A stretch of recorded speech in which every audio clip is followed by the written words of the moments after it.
네, 안녕하세요. 요 앞선 영상에서까지는 이 자바만의 독특한 기본 문법, 기초 문법을 같이 한번 봤고요. 오늘부터는 본격적으로 이제 객체 지향 개념에 대해서 같이 한번 코드를 통해서 공부를 하는 시간입니다.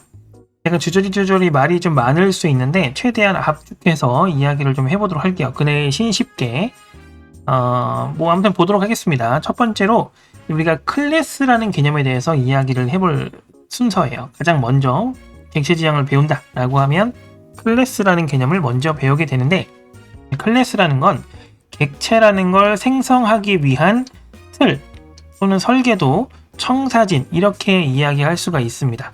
청사진이 블루프린트 그 설계도랑 똑같은 말이라고 보시면 되는데, 쉽게 말해서 우리가 자동차라는 객체가 있다고 하면 자동차를 생산할 수 있는 공장이 있죠. 또는 그 공장에서 사용하는 설계도가 있고요. 공장과 설계도, 이런 것들이 클래스다, 이렇게 생각을 하시면 되고요. 또는 붕어빵 생각해 볼 수 있겠네요. 우리가 붕어빵을 좋아하는 거지 붕어빵 틀을 좋아하진 않잖아요. 붕어빵이 객체고요. 붕어빵을 만들 수 있는 틀, 요게 클래스다, 이렇게 생각을 하면 됩니다. 결국에 이 틀은 그 틀을 통해서 생성되는 객체가 어떤 특징을 가지게 되는지를 결정을 하게 되는 거죠. 그게 클래스의 역할이다 라고 보면 되겠습니다. 그리고 클래스는 우리가 앞에서 여러가지 그 C 언어에서 여러가지 요소를 배웠는데, 데이터적인 측면하고 그리고 이제 어떤 수행 기능적인 측면을 같이 좀 한번 짚어볼게요. 우리가 가장 먼저 뭘 배우냐면 자료형이라는 걸 배웁니다.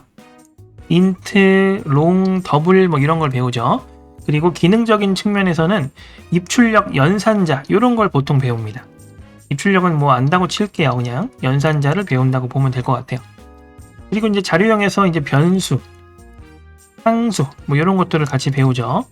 그리고 연산자에서는 이 기능에서는 연산자는 이미 배운 거고, 보통 이제 조건문이라는 걸 배우게 되죠. 그리고 변수와 상수에서 이제 상수는 고정되어 있는 거고, 변수는 이제 상수는 고정되어 있으니까 이 값을 변함으로써 좀 프로그램을 다양하게 할 수 있는 거잖아요. 이 변수를 다양하게 다른 걸 여러 가지 이제 배워보고 싶은 거죠. 그래서 나온 게 배열, 그리고 구조체, 이렇게 됩니다. 배열 같은 경우에는 같은 타입의 데이터를 여러 개를 묶어서 하나의 이름으로 사용을 하는 거고, 구조체 같은 경우에는 어때요? 여러 가지 타입의 데이터를 하나로 묶을 수가 있게 됐죠. 그런 개념까지 이제 데이터를 우리가 배웠고요. 기능적인 부분에서는 조건문 우리가 배웠고요. 그 다음에 반복문이라는 걸 배웠어요. 조건문은 어떤 조건에 따라서 실행될지 말지, 아니면 이걸 실행할지 저걸 실행할지 그런 것들을 결정하는 거고, 반복문은 말 그대로 같은 형식의 코드를 여러 번 반복할 수 있는 거죠. 그래서 예를 들어 밥을 먹는다라고 하면은 우리가 하루에 3끼 먹잖아요. 또는 또 1년에 1000끼를 넘게 먹죠. 그러면 반복문을 통해서 밥을 먹는다, 이렇게 하게 되면은 1000끼도 한 번에 먹을 수가 있는, 빠르게 먹을 수가 있는, 반복해서 먹을 수가 있는 그런 이제 느낌이 오는 거죠. 자, 근데 여기서 이제 문제가 발생했던 게, 밥을 먹는 건 좋은데 우리가 1000끼를 반복해서 먹는 것도 좋은데 어떤 문제가 있냐면은 1000끼를 한 번에 다 먹지 않잖아요. 그런데 반복문은 한 번에 다 먹어야 됩니다. 그래서 반복을 하되 우리가 특정 원하는 조건에 맞춰서 반복을 하고 싶다 해서 이 두 가지를 합친 개념이 함수라는 개념입니다. 우리가 함수까지 공부를 한 거예요. 물론 이외에도 열거형이라든지 다른 것도 배웠지만 일단 큰 구조는 요 정도가 된다고 보면 되겠죠. 자, 그런데 구조체와 요 함수가 이 최종적으로 데이터와 기능에서 최종적인 부분을 담당하는데, 요거 두 개를 하나로 합칠 필요가 있는 거예요. 요건 나중에 캡슐화라는 개념을 통해서 배울 겁니다. 그래서 요거 두 개를 합쳐서 구조체와 함수, 요 개념을 통틀어서 클래스라고 하게 된 거다, 이렇게 생각을 하시면 됩니다. 실제로 이제 이렇게 구조가 가진 않고요. 이런 흐름으로 가고 있다, 이렇게 개념적으로 생각을 하시면 됩니다. 그래서 결국에 이 구조체를 클래스에서 좀 다른 이름으로 부릅니다. 멤버 변수라고 이야기를 해요. 속성이라고도 하고요. 그 다음에 함수가 안으로 들어왔어요. 클래스 안으로 들어오면서 함수가 아니라 메소드라는 이름으로 불리게 됩니다. 어떤 약간의 기능 차이 또는 추가 기능 이런 것들이 있기 때문에 이름을 다르게 본다라고 보면 되겠습니다. 결국에 이제 어떤 특정 대상을 나타내는 속성, 데이터 이런 것들을 이제 한 군데 모아놓고 그 속성을 건드리거나 속성을 추출하거나 그 속성에 대한 연산을 할 수 있는 기능들을 모아놓은 걸 메소드 이렇게 이야기한다고 생각을 하시면 돼요. 이걸 밑에 제가 간단하게 쏘는 겁니다. 클래스는 C에서의 구조체와 함수를 하나로 합친 형태다. 이렇게 되어 있죠. 자, 변수의 종류는 여기 멤버 변수라고 써 있어서 멤버 변수가 뭐야? 이렇게 궁금할 수 있죠. 나중에 공부할 겁니다. 변수의 종류는 이거보다 생각보다 다양한데요. 일단 지금 단계에서는 멤버 변수라는 애가 클래스 내부에서 선언되어 있는 걸 이야기한다 라는 것만 알고 있으면 돼요. 멤버라는 개념이 클래스 안에 있다. 이렇게 생각하시면 된다라는 거죠. 그래서 결국에 메소드도 사실 멤버 메소드라고 이야기하는 게 맞는데 어쨌든 뭐 그런 식으로 불린다 라고 생각을 하시면 되겠습니다. 개념 설명을 하는 거라서 생각보다 조금씩 길어요. 넘어가겠습니다. 실제 코드를 한번 봐야죠. 이게 클래스를 지금 정의하고 있는 코드입니다. 한번 볼게요. 왜 사라지나요? 여기 보시면은 퍼블릭 클래스, 이제 퍼블릭은 나중 접근 제어자라고 하는 건데 다음에서 배울 거니까 일단 신경 쓰지 마시고, 자, 클래스라는 키워드가 있습니다. 그리고 카라고 되어 있죠. 요거는 카라는 이름의 클래스를 정의하겠다라는 의미입니다. 요게 이렇게 중괄호가 여기서 이렇게 끝나죠. 요 안에 있는 애들이 전부 다 클래스에서 정의되어 있는 요소들이에요. 계속해서 보면은 일단 첫 번째로 속성 개념들이 나와 있죠. 멤버 변수라고 하는 게 조금 더 맞다고 보시면 됩니다. 자, 멤버 변수 컬러랑 스피드 이렇게 지금 들어와 있고요.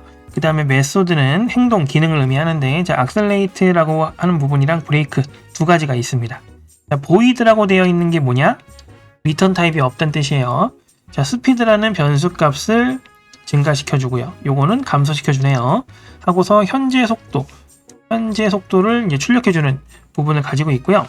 브레이크 메소드 같은 경우에는 속도가 마이너스로 줄면 안 되기 때문에 0보다 큰 경우에만 마이너스를 해주는 그런 형태로 지금 들어가고 있습니다. 이렇게 자동차라는 객체를 만들 수 있는 틀을 정의를 해놨다. 다음은 객체라는 개념이에요. 객체는 실제 이 클래스를 통해서 생성되는 대상, 실체를 의미하는 건데요. 이것도 글을 보면서 좀 볼게요. 말로만 하면은 조금 헷갈릴 수 있으니까. 자, 객체라는 거는 클래스에 의해서 생성되는 실체적인 대상을 이야기하는 건데 인스턴스라고도 이야기를 합니다. 이게 뭔지를 밑에 설명을 할 거예요. 자, 일단 new 키워드를 사용해서 객체를 생성을 하게 되고요. 그 다음에 생성된 객체는 이 객체를 접근하고 참조할 수 있는 객체예요. 객체 참조 변수가 필요합니다. 이 객체 참조 변수가 없으면 이걸 작동을 할 수가 없습니다. 예를 들어 TV라는 객체가 우리 이제 집에 왔다고 생각을 해보면 그 TV를 켜려면 뭐가 필요하죠? 리모컨이 필요하죠. 이 객체 참조 변수가 리모컨의 역할을 해주는 거예요. 그런 개념이라고 보면 됩니다. 앞에서 객체랑 인스턴스 이 두 가지에 대해서 이야기를 했는데 객체는 더 넓은 범위입니다. 어떤 대상들을 전부 다 객체라고 할 수 있고요. 인스턴스라는 거는 특정 클래스에 의해 생성된 객체라고 보면 됩니다. 그래서 객체는 그냥 객체, 아무 대상이나 객체라고 해도 아무 상관이 없는데 인스턴스는 어떤 클래스의 인스턴스 이렇게 이야기를 해주는 게 맞아요. 그 클래스에 의해 파생됐다라는 뜻이기 때문에 그냥 인스턴스라고 하는 것보다는 객체는 그냥 객체, 인스턴스는 그 클래스를 같이 명시하는 게 좋습니다. 이렇게 정리를 하시면 돼요. 자, 이것도 마찬가지 코드를 보면서 같이 이야기를 해보도록 하겠습니다. 자, 메인이라는 이제 클래스가 있는데 뭐 메인은 그냥 놔두시면 돼요. 요거 그냥 놔두시면 되고 이 위쪽에 우리가 카라는 클래스를 만들었잖아요. 만들었다고 치고 이제 아래쪽에 보는 겁니다. 코드를 다 한 번에 볼 수는 없어서.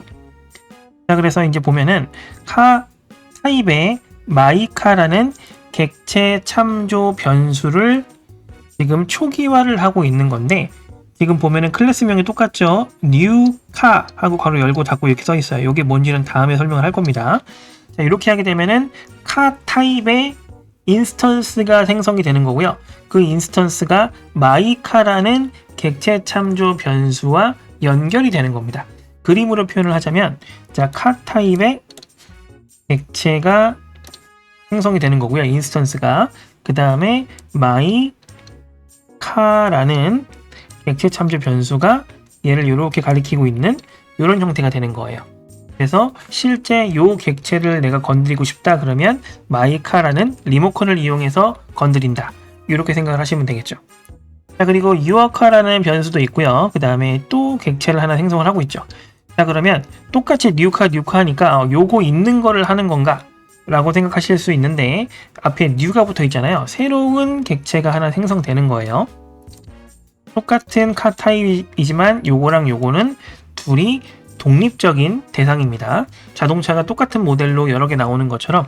자, 그럼 얘는 yourcar니까 yourcar라는 객체 참조 변수가 얘를 이렇게 가리키고 있는 이런 형태가 되는 거죠. 지금 자동차니까 리모컨 말고 뭐 드라이버라고 생각해도 됩니다. mycar라는 드라이버가 지금 이 자동차를, yourcar라는 드라이버가 이 자동차를 지금 모을 수 있다. 이렇게 생각을 하시면 돼요. 자, 그리고 요 car라는 그 클래스 또는 객체 안에 존재하고 있는 속성이 뭐가 있었냐면은 컬러와 스피드가 있었어요. 여기도 컬러랑 스피드가 있고요. 여기도 컬러랑 스피드가 있겠죠. 여기 안에 있는 요소들을 접근을 하려면 일단은 객체 참조 변수명을 부르고요. 점을 찍어서 접근을 하면 됩니다. 우리가 구조체에서 많이 봤죠? mycar.color라고 되어 있어요. 요거는 mycar가 가리키고 있는 객체 안에 있는 컬러 멤버 변수에다가 red라는 값을 할당해라. 여기는 스피드에다가 0을 할당해라. 이렇게 접근을 할 수가 있다는 거예요. 아래쪽에 마찬가지죠? 메소드를 호출할 때도 일단은 객체 참조 변수 먼저 이야기를 하고요. 점을 찍고, 그러니까 점이라는 거는 뭐뭐의, 뭐뭐 안에 이런 의미가 된다고 생각하시면 돼요. mycar가 가리키고 있는 객체 안에 있는 accelerate라는 기능을 수행해라. 이런 의미가 되겠죠. 자, 이런 식으로 점을 찍어서 접근을 할 수 있습니다. 이렇게 보면 되겠습니다. 이런 식으로 객체를 생성하고 객체를 생성한 다음에 객체 안에 있는 속성이라든지 어떤 이제 메소드 이런 멤버들의 접근을 할 때는 점을 찍는다 하는 부분, 그리고 이렇게 생성을 하고 사용을 하려면 당연히 위쪽처럼 이 별도 클래스를 따로 정의를 미리 해놔야 된다 라는 부분까지 생각을 하면 될 것 같습니다. 이게 지금 클래스랑 객체인데 객체 안에 이제 속성 뭐 이런 것들은 변수니까 어차피 우리가 알고 있는 개념이고, 메소드에 대해서 좀 이야기를 해봐야 돼요. 이제 메소드는 함수랑 비슷한 개념이라고 보면 됩니다. 여기 이제 함수랑 유사하다고 써놨는데 이 클래스 내부의 멤버를 다루기 위한 기능을 하는 걸 이제 메소드다 라고 이야기를 해요. 근데 이 메소드 중에 좀 독특한 메소드가 몇 가지 있어서 우리가 기초 공부를 할 때 몇 가지 좀 다뤄야 될 부분이 있어서 이걸 좀 같이 좀 볼 거예요. 첫 번째로 생성자 메소드입니다. 그냥 생성자라고만 부르는 경우가 많은데 메소드 중에 생성자라는 역할을 할 수가 있다는 뜻인데요. 객체의 초기 상태 설정을 위한 메소드다 라고 되어 있어요. 객체가 생성되면 자동으로 알아서 호출됩니다. 그리고 내가 다시 호출할 수 없어요. 이건 그냥 무조건 객체가 생성될 때 그 인스턴스화 한다고 하거든요. 그냥 생성된다고 해도 돼요. 이게 생성될 때 자동으로 호출되는 부분이고요. 클래스 명과 동일합니다. 메소드 명이. 그러면 요거 지금 생성자구나. 이렇게 예를 들어 그러면 카 클래스라고 하면 메소드 명도 카겠죠. 이렇게 리턴 타입이 별도로 없어요. 이거는 리턴을 하는 게 아니라 내부에서 어떤 작업을 하기 위한 이제 어떤 요소기 때문에, 기능이기 때문에 별도로 없고요. 그 다음에 요 생성자라는 거 안에서 자주 사용되는 키워드가 뭐가 있냐면 this라는 게 있습니다. this라는 거는 객체 자신을 의미하는 거예요. 나 자신. 내부의 나 자신. 어차피 내부에 있는 건데 굳이 나 자신이라는 키워드가 왜 필요한지는 아래쪽 코드를 보고 이야기를 할 겁니다. 자, 매개 변수랑 멤버 변수를 따로 구분하기 위해서인데요. 자, 왜 그런지 코드를 보면서 좀 이야기를 해보죠. 이 코드입니다. 지금 dog라는 클래스를 따로 정의를 하고 있는데 여기 보면 string name이라고 되어 있고요. 여기 public dog라고 되어 있어요. 여기 앞에 void, int 이런 반환형이 없죠. 그리고 클래스 명하고 똑같아요. 그러면 여기 생성자 메소드구나 라고 알고 있으면 되고요. 자, 생성자 메소드도 매개 변수는 받을 수 있어요. 그리고 이 매개 변수 받은 걸 요 내부에 있는 멤버 변수에 할당을 해주고 싶은 거예요. 근데 이름이 똑같죠? 이렇게 되면 그냥 요 디스 없이 name은 name 이렇게 써 있으면은 어떤 게 이제 멤버 변수고 어떤 게 매개 변수인지를 구분이 잘 할 수가 없습니다. 코드상으로. 자, 그렇기 때문에 이 두 가지 서로 다른 지역에 있는 요 name을 구분하는 거예요. 이 클래스 범위에 있는 name이다 라는 의미가 this.name이에요. 나 자신의 name 이렇게 생각하시면 됩니다. 자, 그럼 오른쪽에 있는 이 name은 지역 변수 name을 의미합니다. 매개 변수도 지역 변수거든요. 결국에 이 매개 변수 값을 이 멤버 변수에 할당을 하겠다 이런 의미가 되는 거예요. 요 this가 요 의미를 가집니다. 요게 일단 기본적으로 this 그리고 이제 생성자를 사용하는 방법이다 라고 보면 될 것 같은데요. 요게 조금 더 어려워집니다. 이제 요거 한번 해볼게요. 메소드 오버로딩이라는 개념이 있습니다. 오버로딩. 자, 매개 변수나 반환 타입 같은 걸 다르게 해서 같은 이름으로 여러 개의 메소드를 사용하는 기법을 메소드 오버로딩이라고 하는 거예요. 두 가지예요. 이름이 똑같다. 매개 변수가 다르다. 이렇게 생각하시면 돼요. 자, 그러면 이 자바가 알아서 호출을 했을 때 지금 얘를 호출한 거구나. 이렇게 알아서 찾아가 준다는 얘기예요. 코드를 한번 볼게요. 자, 지금 보시면은 위쪽에 calculator라는 이제 계산기죠. calculator라는 클래스가 있고요. 아래쪽에 main이라는 클래스가 있어요. main이 이제 프로그램의 그냥 시작이라고 보면 됩니다. 자, calculator 타입의 객체 참조 변수 C가 만들어졌고요. 그리고 calculator 타입으로 인스턴스가 하나 생성이 됐습니다. 이 calculator 안에 보면은 add라는 메소드가 총 3개가 있어요. 원래 이름이 똑같으면 안 되죠. 자, 근데 언제만 돼요? return 타입이 다르거나 매개 변수가 다른 경우에요. 그러면 얘가 알아서 이렇게 구분을 해준다 라고 보면 되겠습니다. 자, 그래서 print ln 해가지고 C점이라는 건 이제 이 객체를 얘기하는 거죠. 해당 객체에 add 메소드를 호출할 건데 인수로 4, 5, 1.5, 2.7, 5, 2, 3 이렇게 정수 2개, 실수 2개, 정수 3개 이렇게 넘기고 있죠.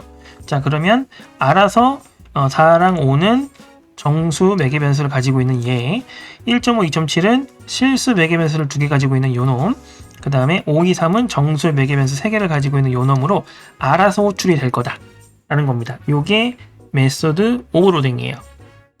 자, 그러면 이 메소드 오버로딩과 이 생성자의 기능을 두 개를 합쳐서 여러 가지 생성자 오버로딩이라는 기술을 사용할 수도 있고요. 요게 문제로 종종 나오는 개념입니다. 그거까지 오늘 이야기를 좀 해볼게요. 좀 길죠, 오늘? 정보 처리 관련된 요 기초 개념은 개념들마다 좀 설명이 길 수밖에 없어요. 아무래도 좀 개념 설명이 좀 필요한 부분들이 있어서 코드도 좀 봐야 되고, 코드가 좀 길어요. 그리고 생성자 오버로딩은 객체 생성 시에 전달되는 인수들의 형식 뭐 이런 것들에 따라서 서로 다른 생성자를 호출을 해야 할 때 사용을 합니다. 당연히 생성자 오버로딩이니까 생성자 명이 똑같은 애들이 있겠죠. 근데 거기에 this를 사용하면 코드가 조금 더 구조화 되는데요. 한번 볼게요. 자, 여기 카라고 되어 있죠? 자, 그러면 생성자 이름은 뭘까요? 똑같이 만약에 칼 거예요. 여기도 카가 있죠. 자, 그러면 실제로 생성할 때 어떻게 생성을 하겠어요? new를 사용해서 카 이렇게 호출을 하게 되겠죠. 자, 그런데 이렇게 호출을 할 때도 있고 또 어떻게 호출할 수가 있냐면은 이 괄호 안에 예를 들어 red라든지 이런 식으로 값을 하나 넣어서 호출할 수도 있어요. 또는 라고 해서 이제 색깔도 넣고 그 다음에 스피드도 넣어서 호출을 할 수도 있습니다. 밑에 거부터 해볼게요. 스트링과 그 다음에 int 데이터를 이제 담아서 인수로 담아서 전달을 하게 되면은 얘가 실행이 됩니다. 그래서 컬러, 스피드 값을 각각 이 클래스의 컬러, 스피드 값 여기 있죠? this가 뭔지를 말씀드렸어요. 자, 그렇게 넣게 되는 형태로 구성이 되는데, 자, 중요한 건 보여줘야겠네요. 인수를 부족하게 넣었을 때예요. 우리가 실제로 값을 이 100이라는 게 아니라 그냥 기본 값으로 넣어 버릴 수도 있잖아요. 내가 선택을 안 하는 거죠. 색깔만 뭐 레드로 하고 나머지는 알아서 해주세요. 이렇게 할 수 있죠. 자, 그런 식으로 레드만 넘긴 거예요. 그러면 얘는 호출이 안 되겠죠. 이 스피드 때문에. 그럼 요게 호출됩니다. 이런 식으로. 자, 그러면 레드만 받았기 때문에 컬러는 디스컬러는 컬러 해가지고 이제 집어넣을 수 있어요. 자, 근데 dis.speed는 스피드 요게 안 되죠. 그러니까 요 스피드 대신에 뭘 넣겠어요? 뭐 100이라든지 50이라든지 기본값을 따로 지정을 해줄 거란 말이죠. 아니면 0이라든지. 자, 그러면 이렇게 하게 되면은 코드가 계속 이렇게 복잡하게 중복이 된단 말이죠. 그래서 어떻게 하냐? 이렇게 안 하고요. this하고 괄호를 열고 닫습니다. 요거 메소드 호출하는 형식이죠. 자, 근데 this라는 메소드를 찾는 게 아니라 요 this가 뭐라고? 나 자신이라 그랬잖아요. 그러니까 요 this는 결국에 요거랑 똑같은 겁니다. 그래서 결국에 컬러, 0 이렇게 호출하는 거랑 똑같은 거예요. 그러면 결국에 뭐가 호출되겠어요? 이 컬러는 스트링이고 0은 인트잖아요. 요게 호출되겠죠. 그러면 여기에서 요 코드를 이용해서 컬러 값과 스피드 값을 할당을 하면서 객체가 생성이 될 거예요. 이런 식이라고 보면 되겠습니다. 자, 그러면 이제 뉴카 이렇게 썼을 때는 어떻게 될까요? 요거는 따로 정의가 안 되어 있죠. 예를 들어서 그냥 카 해가지고 매개 변수가 없는 형태로 뭔가 이렇게 구성이 되어 있으면은 이렇게 해서 이제 따로 전달을 하거나 하면 되는데 요게 없잖아요. 그럼 요거는 데이터가 그냥 비어있는 상태로 생성이 됩니다. 생성이 안 되는 건 아니에요. 어쨌든 자, 이런 식으로 다양한 똑같은 이름으로 요 다양한 형태의 작업을 할 수가 있게 되는 거. 요거를 이제 오버로딩의 개념이다 라고 이야기를 하면 되겠습니다. 자, 여기까지가 일단은 객체와 이제 클래스, 요 클래스를 통해서 객체를 생성하는 이런 단계에서 여러분들이 기초적으로 알아야 될 부분이었다 라고 보면 되겠습니다. 다음 시간에는 이 클래스라는 개념이 왜 생겼냐, 구조체도 충분히 좋고 함수도 충분히 좋은데 굳이 얘네들을 왜 묶어놨냐, 그 캡슐화라는 개념에 대해서 이야기를 해보겠습니다. 고생하셨습니다.